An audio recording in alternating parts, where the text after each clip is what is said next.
Could this horse be infected with large redworm? These? How about this one? What about you, Harvey? One of the biggest questions that vets and parasitologists are asking right now is this: could the large redworm parasite be making a resurgence in the UK? And the honest answer is we just don't know yet, but we do know enough to be concerned, because large redworm, particularly Strongylus vulgaris, is one of the most dangerous parasites that can infect our horses. It can cause serious disease, often without warning. We're going to look at why large redworm is back on the radar, what horse owners, studs and yard owners like you can do now to stay ahead. And we also did take a sample from Harvey. More on that later. Large redworm, Strongylus vulgaris, are not to be confused with their cousins, the small redworm or cyathistomins. This is a very different beast. The large redworm is a parasite equipped to cause significant damage inside our horses and their unfortunate host. Poor Herbert is one such horse who was shedding both large and small redworm. You can see there's a distinct size difference in the adult parasites, which makes it easy to tell them apart. But alas, this is not the case under the microscope, where the eggs of both parasites look the same. This means we can't differentiate between them on a worm egg count, which is currently the standard way we define which horses need treatment. And while the small redworm has a very fast life cycle of 4 to 6 weeks from egg to adult, and horses can deal well with small burdens, the large redworm life cycle is much longer at 7 to 9 months, and even a low burden of these can be very damaging. Small and large redworm also behave very differently inside our horses. Small redworms stay in the gut, and even though larvae of some species can encyst or burrow into the intestinal lining as part of their life stage, they are very unlikely to be found in other organs or pathways in the body. By contrast, large redworm larvae migrate through blood vessels that supply the intestines, grazing as they go, with the potential to create untold damage before returning to the gut to breed and produce eggs. So why are we talking about this now? For decades, regular interval worming made this parasite rare. Today we worm differently, and for good reason. Targeted worming is essential to slow the development of resistance, especially in small redworm. But research published in recent years warns that as treatment frequency drops, Strongylus vulgaris could once again become a significant parasite of concern in UK horses. The clearest warning comes from Sweden, where the sale of wormers for animal use has been restricted since 2007. This legal change aims to promote selective therapy, where treatments are based on fecal sample analysis rather than routine worming, to slow the development of wormer resistance. And for all the positive impacts, it's also had an unintended consequence. A research paper published in 2023 shows how this approach, largely designed to slow resistance in small redworm, has opened the door for the large redworm. In 2008, only 6% of yards screened had a horse infected with Strongylus vulgaris, but by 2015 that figure had risen to over 50%. And while this does not mean the same thing is happening in the UK, it does highlight the potential consequences to look out for if we're not careful.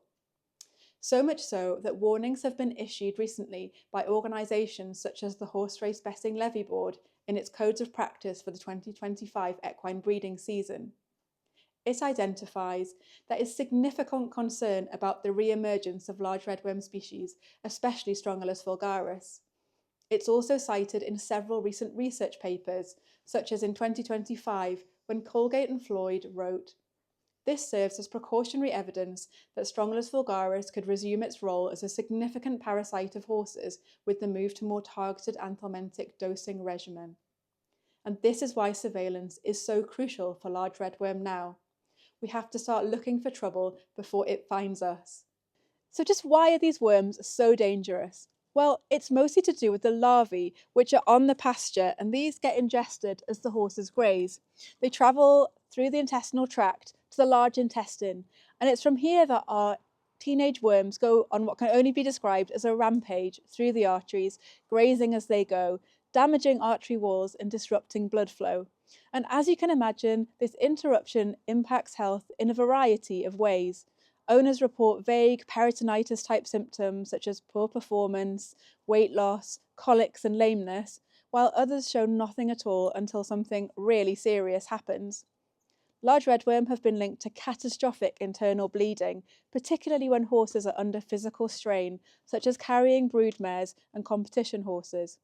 Potentially devastating for all concerned.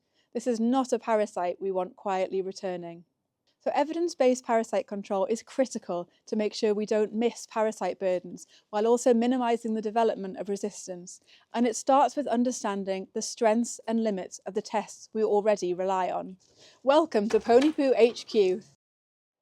Worm egg counts are the cornerstone of modern parasite control. They have transformed how we manage small redworm, and we support the parasite control of thousands of horses every year this way. And yet, with this looming threat on the horizon, we come back to the limitation. Small and large redworm eggs look identical under the microscope. A standard worm egg count cannot tell them apart. That mattered less when large redworm were considered rare, but it matters a great deal more now, and yet we can't just reach for a wormer. So what's the answer? We're here with lab technician Emily. There are now 2 ways to screen specifically for large strongyles. What are you doing here?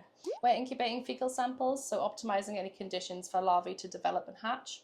And we put them through a process in the lab so they can be identified under the microscope.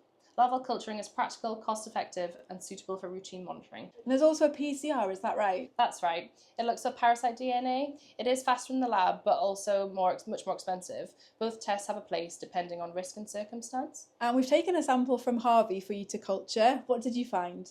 Even though he's in a risk category, you'll be happy to know he's clear. Hey.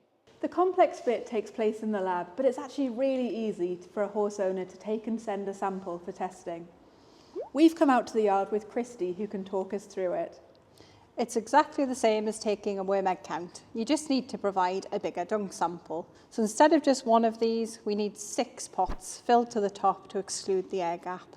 We ask you to take pinches from across 3 to 5 bowls of fresh droppings and fill them to the very top to exclude that air gap. It helps preserve the sample for testing. And Christy, we can either test composites or individuals. Can you explain what that means, please? Yeah, that's right. As horse owners, we're used to testing individuals. But for these screening purposes, research shows that you can test up to 4 horses that are grazing together just in the one test. So that means you collect the samples from 4 different horses into the sample pots, which helps to spread the cost and make the testing much more accessible. So Christy, which horses should we be testing? It might surprise you to learn that a horse at low risk for small redworm might actually be at higher risk of large redworm. For example, one low-risk gelding, like Wolf here, grazing alone, could be just as susceptible as a broodmare on a stud yard. That's because the gap between treatments that may have been allowed any large redworm present to develop.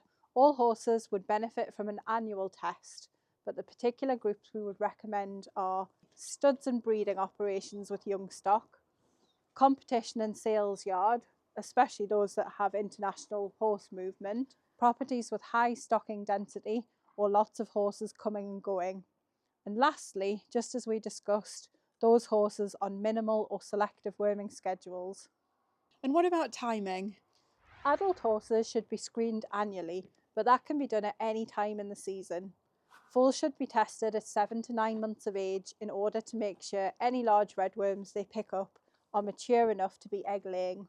Similarly, after any horse has been potentially exposed to large redworm, testing should take place around about 7 months later. But this doesn't replace our other tests, is that right? Absolutely. Our routine worm egg counts and tapeworm tests are still the core of our programme, and like the small redworm blood test, we're adding this in for horses most at risk. It's all about a balanced approach.